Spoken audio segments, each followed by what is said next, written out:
Halo, halo, halo. Halo semuanya. Halo anak-anak pinter, anak-anak sehat, anak-anak yang luar biasa, anak-anak Indonesia. Selamat datang di channel saya, channel Sudizaro Mendeva. Terima kasih bagi siapa saja yang telah melihat video ini, kiranya bermanfaat. Dan jangan lupa share bagi teman-teman dan like agar video ini tetap eksis dan bisa memberikan manfaat bagi semuanya. Terima kasih. Baiklah, pada hari ini kita akan melanjutkan pembelajaran kita. Namun sebelumnya, mari kita berdoa sesuai dengan ajaran agama dan kepercayaan kita masing-masing. Berdoa dimulai. Berdoa selesai. Baiklah anak-anak, mari kita melanjutkan pembelajaran kita, yaitu mata pelajaran tematik tema 2, menyayangi tumbuhan dan hewan, kelas 3, dengan subtema 1, yaitu manfaat tumbuhan bagi kehidupan manusia, pembelajaran yang ketiga. Nah, di sini Bapak mau sampaikan kepada semuanya, bagi anak-anak yang baru melihat video ini, sebelumnya sudah ada video pembelajaran 1 dan pembelajaran 2. Jadi coba dilihat dulu itu sehingga pembelajaran kita tetap berkesinambungan. Ayo anak-anak, mari belajar dengan penuh semangat. Di samping rumah Dayu banyak tumbuhan pohon tomat. Ibu Dayu senang bercocok tanam. Dayu sering membantu ibu merawat pohon tomat. Saat merawat pohon tomat, Dayu menyanyi lagu tomat. Pohon tomat mulai berbuah.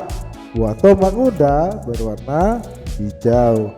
Jika sudah masak, warnanya menjadi merah. Buah tomat banyak yang manfaatnya. Buah tomat mengandung vitamin C yang sangat berguna bagi tubuh. Nah, jadi anak-anak, di sini kita belajar ya, mengetahui bahwa tomat itu pada saat muda, yaitu buahnya berwarna hijau. Jadi anak-anak yang lihat sekarang ini, kalau di rumah, di dapur ibu itu sudah berwarna merah, berarti itu tandanya sudah masak anak-anak. Nah, tetapi tomat ini pada waktu masih muda, dia masih berwarna hijau. Dan buah tomat ini mengandung banyak vitamin C yang sangat berguna bagi kehidupan manusia, atau yang sangat berguna bagi tubuh kita ya. Jadi anak-anak, makanlah tomat ya, jangan tidak mau makan tomat. Kalau tomat dimakan ya. Nah,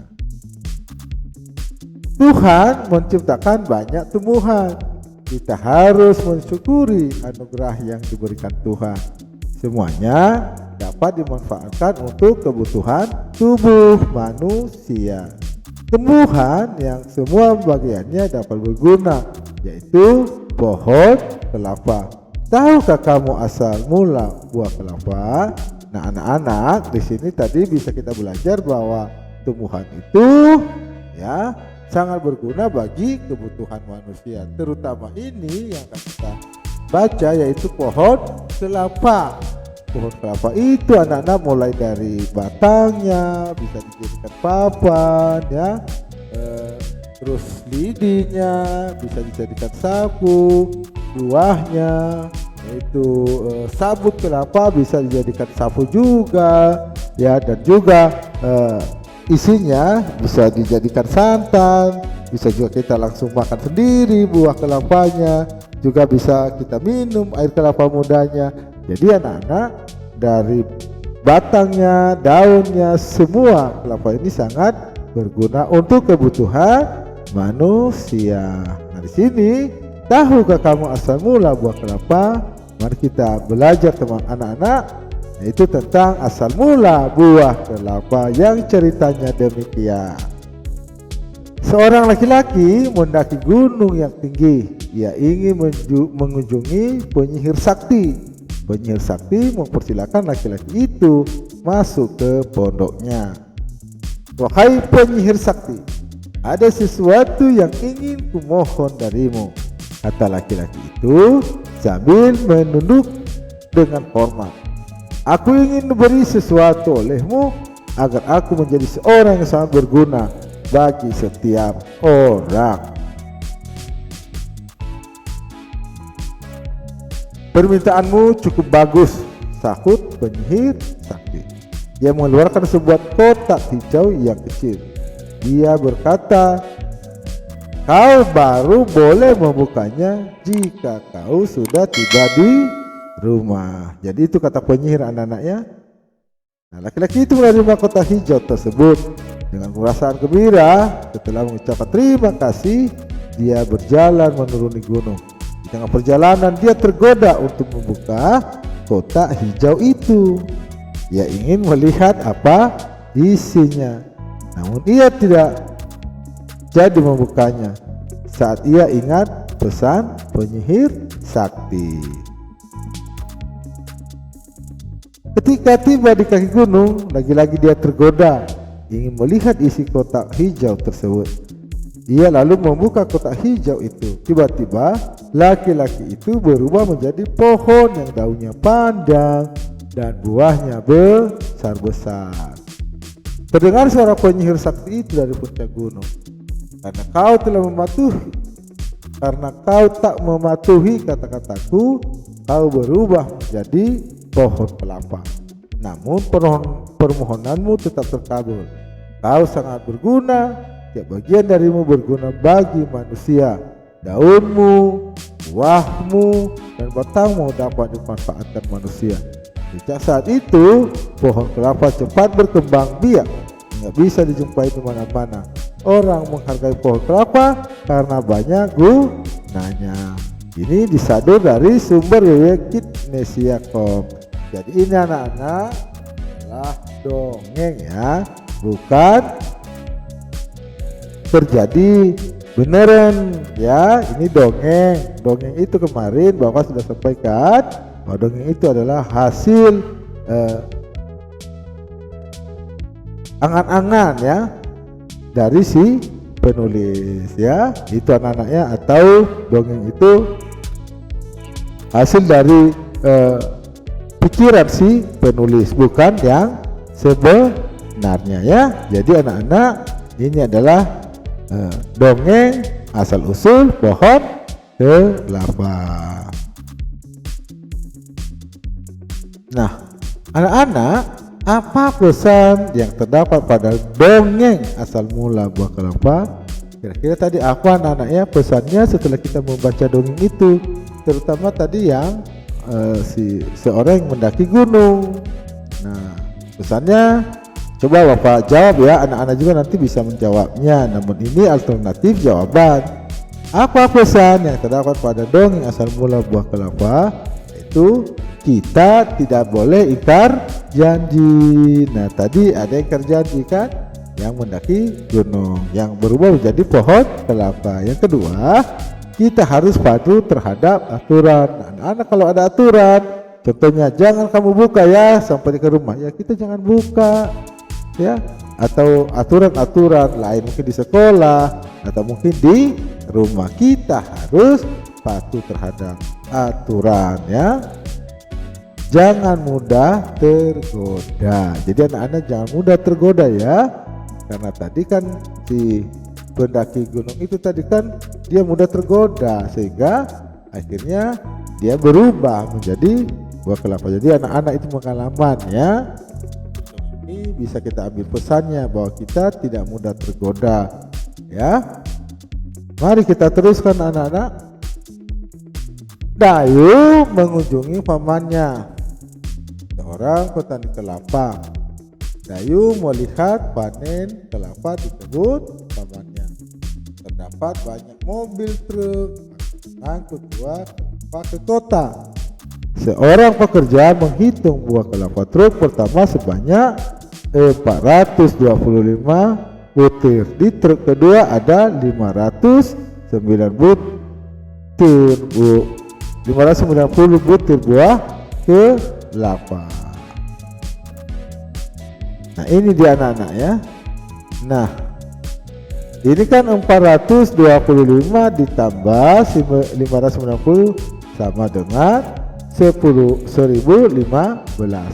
Jika posisi gambar truk diubah seperti ini, jadi ini duluan yaitu 590. Tadi kan di belakang dia ya, baru di belakangnya adalah 425. Jika dijumlahkan 590 ditambah 425 sama dengan 1015. Ternyata jumlah buah kelapa tetap sama meskipun posisinya diubah, yaitu seperti ini anak-anak. 425 ditambah 590 sama dengan 590 ditambah 425. Jadi di sini terjadi yang namanya sifat pertukaran pada penjumlahan. Ya anak-anak ya, sifat pertukaran pada penjumlahan. Nah, sekarang giliranmu mengerjakan latihan berikut ini anak-anak. Ini ada nomor 1 ya. 535 ditambah 400 sama dengan titik-titik 535. Nah, coba dulu kita hitung anak-anak ya, 1 sampai 2 soal ya. Nah, ini 535 ditambah 400. Hasilnya berapa ya? 5 ditambah 0 sama dengan 5. 3 ditambah 0 sama dengan 3. 5 tambah 4 sama dengan 9. Baru 400 ditambah 535 sama dengan titik-titik 0 tambah 55, 0 tambah 3, 4 tambah 5 tambah dengan 9. Jadi sama anak-anaknya, 535 tambah 400 sama dengan 995, dan 400 tambah 535 sama aja 935 ya. Jadi mari kita coba yang kedua ya, masih sama itu ya. 275 tambah 360 sama dengan 360 tambah 275. Tadi sudah kita buktikan di soal nomor 1. Begitu juga dengan nomor 3. 455 tambah 285 sama dengan 285 ditambah 455. Ya, jadi ini anak-anak terjadi yang namanya sifat pertukaran. Nomor 4 juga begitu. 180 ditambah 700 sama dengan 700 ditambah 180. Begitu juga dengan nomor 5. 220 tambah 630 sama dengan 630 tambah 220. Nah, di sini nomor 6, 500 tambah 210 sama dengan 270 ditambah 500 ya. Begitu juga nomor 7, titik-titik, berarti titik itu 600 ditambah 170 sama dengan 170 tambah 600. Lalu nomor 8, 380 ditambah 370 sama dengan 370 tambah 380. 240 ditambah 270 sama dengan 270 ditambah 240. Baru nomor terakhir yaitu nomor 10 anak-anak. 410 tambah 250 sama dengan 250 tambah 410. Nah, ini anak ya. Jadi sekali lagi Bapak ulangi, Bapak tekankan kepada kita bahwa di sini terjadi yang namanya sifat pertukaran pada penjumlahan. Yang sebelah kiri hasilnya sama dengan yang sebelah kanan, seperti yang sudah kita buktikan seperti pada contoh-contoh ini, atau contoh-contoh juga sebelumnya pembelajaran di subtema 1 kan ada ya. Demikian anak-anak pembelajaran kita pada pertemuan kali ini, yaitu mata pelajaran tematik tema 2 menyayangi tumbuhan dan hewan kelas 3, subtema 1 manfaat tumbuhan bagi kehidupan manusia, pembelajaran ketiga. Sekali lagi, Bapak minta maaf yang sebesar-besarnya jika ada kekurangan, kelemahan, kesalahan. Kiranya video ini bisa bermanfaat bagi kita semua. Sampai bertemu pada pembelajaran selanjutnya. Tuhan memberkati.